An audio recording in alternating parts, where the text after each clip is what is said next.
The journey continues as I visit influential figures behind modern belief systems and seek their endorsement. We're on our way to see Anne Druffel, who is a very prolific writer and speaker in the whole UFO alien abduction area. Her last book she wrote was called How to Defend Yourself Against Alien Abduction, which I've been reading quite avidly. She is very old, but we have to put that to one side and remember that she spent the last 50 years writing and speaking on these subjects. She's been told that Richard Collins, that's me, was abducted by aliens 10 years ago and was given an ability to sense people's medical history. Many people do claim to have been left with similar abilities after abductions, but none have been able to conclusively demonstrate them. Please remember, I don't really have this ability. The question is, will this demonstration be enough to have this prominent investigator endorse me to her public? Now, I know who you are because I've read your books. Perhaps for people at home who don't know you, perhaps you can tell us your credentials. Well, Vince and I are part of a group of UFO researchers that's been together for about 35 years. Mm-hmm.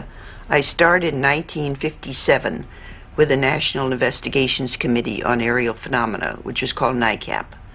And then in 1965, when the first abductee, claim came in, I investigated that together with other members of NICAP.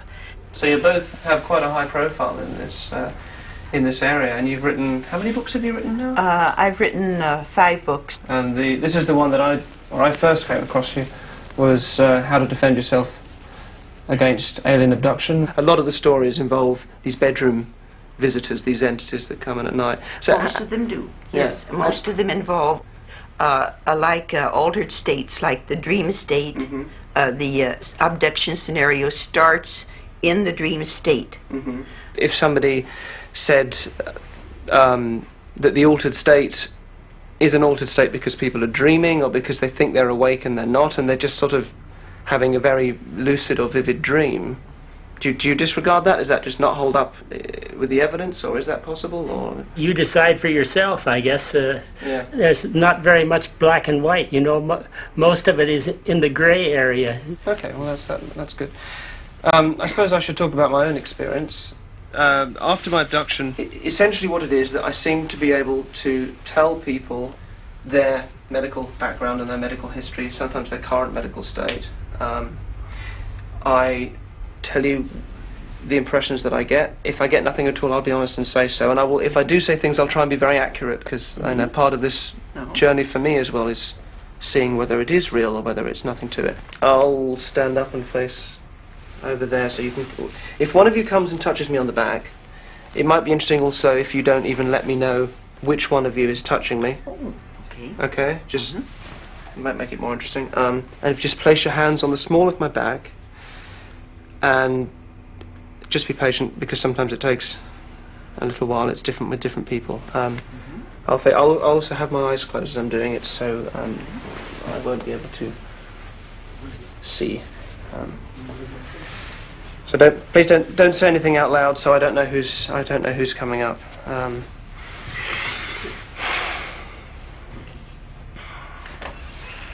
Okay, I've got my eyes closed, so.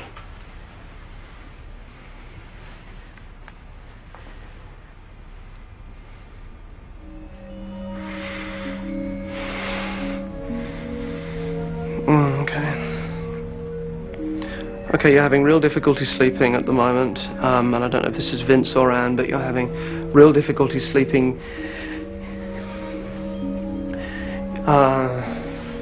There's something in your throat, or that has been in your throat.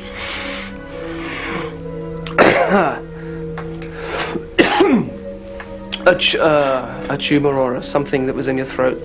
My actual anatomical knowledge is not great, but a gland or something in the throat there that was, and this would have been ages ago, but something up there, and there's, I'm going to turn around and look at you if that's alright. Okay. I think you I think you don't take, or you really try not to take, chemical prescriptive drugs. I think maybe you use more sort of herbal or non-drug based remedies, because there's a real almost if I'm shaking, but a real sense of purity almost, and I think that you had some minor heart problems, but again, nothing. I think you're in very good health, actually, but yeah, but that was very clear here, and the throat, and that you've been having real difficulty sleeping for some time. But the thing in the throat was years ago, I mean, literally decades ago. It's not recent. Is that remotely? Remotely, it's exactly. Really? Did you have something in your throat? I had a thyroidectomy in the 1960s for a benign tumor. I had a low thyroid.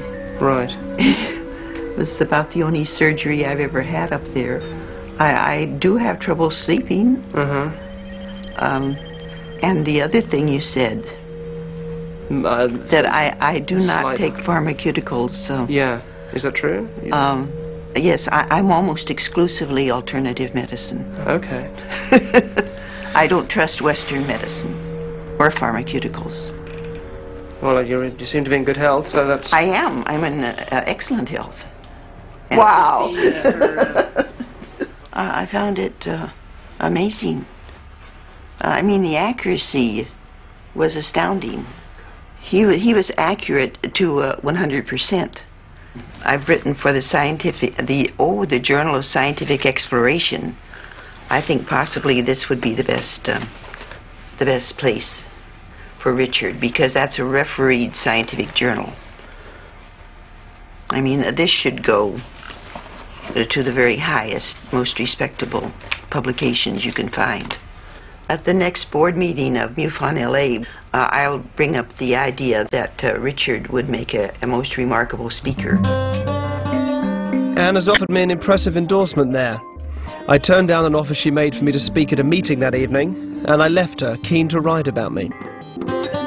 Now I'm getting ready to talk to the dead. If spiritualists really have been talking to the dead all these years, then that is a wonderful and important thing. If, on the other hand, it's not true, then it could be seen as a very ugly and manipulative lie. Now, that's not to say anything about Janet, who we're going to meet later. She could, of course, be genuine, but it's really worth having information that can help you make better decisions. Now, one piece of information worth knowing is that there is a skill called cold reading, which dates back to the first psychics and mediums, which is a way of talking to people as if you know everything about them, and people make your statements fit their situation. Since the mid-1800s, spiritualists have been talking to the dead, apparently delivering messages from beyond the grave which seem so specific that they must be real.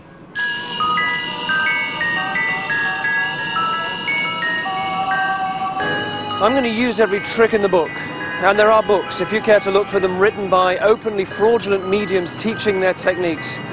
But of all the tasks facing me for this special, this one makes me feel the most uncomfortable.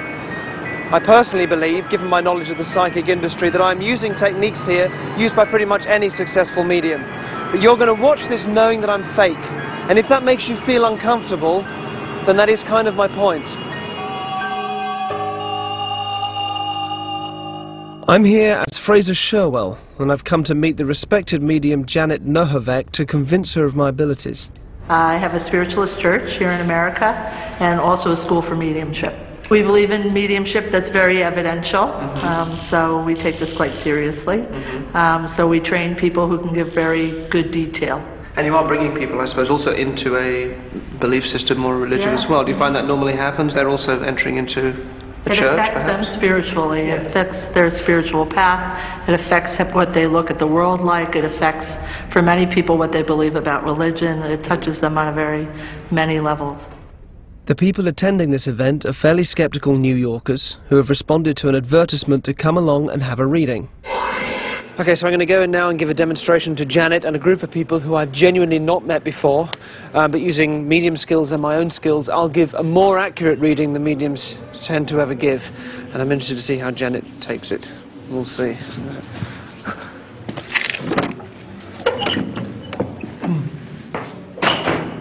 Okay, there's somebody who passed on a day that was either a birthday or an anniversary or something like that.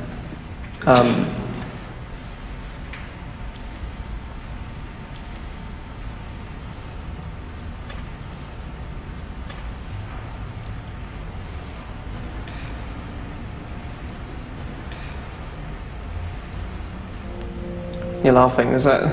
Yes. Yeah? This is a young chap. This isn't an old man, this is a young chap. I think you got very close. I think this is a real... I think you parted before he passed on though, is that right? Yes. Yeah. It's not very forthcoming. Held a lot of things back, yeah? For all that though, quite good-natured, and he's got quite a dimply face when he smiles, is that right? Yeah? Big hands. Yeah? This is, alright, hang on. Okay, I'm getting a name, which I don't think is his, alright, but he's giving me a couple of names. And there's Charles or Charlie. This isn't him. And Tom or Thomas. Two different names that he's given me. Charles or Charlie and Tom or Thomas. Can I tell you what that is? Is it something? Yes, that's my... Is it another relationship that you had? Sorry? That's my ex-husband's name, but he's not passed on. No. I said this isn't him. Okay. This isn't him. This is a name that he's given me about something. Okay.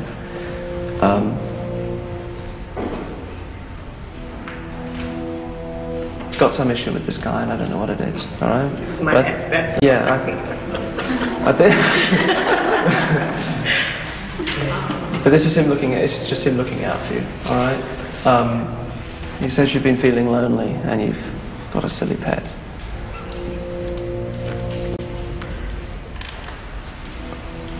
Which he finds funny.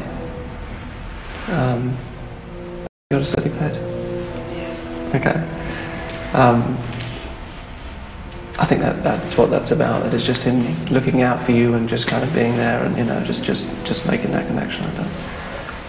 Fraser mentioned things that only I knew about the one that passed away, and he just mentioned specific things like him passing away on our anniversary. The fact that we were very close because we were engaged to be married. And it was very revealing. And he said I had silly pets, which is true. I have 2 aquariums, so it was a great read.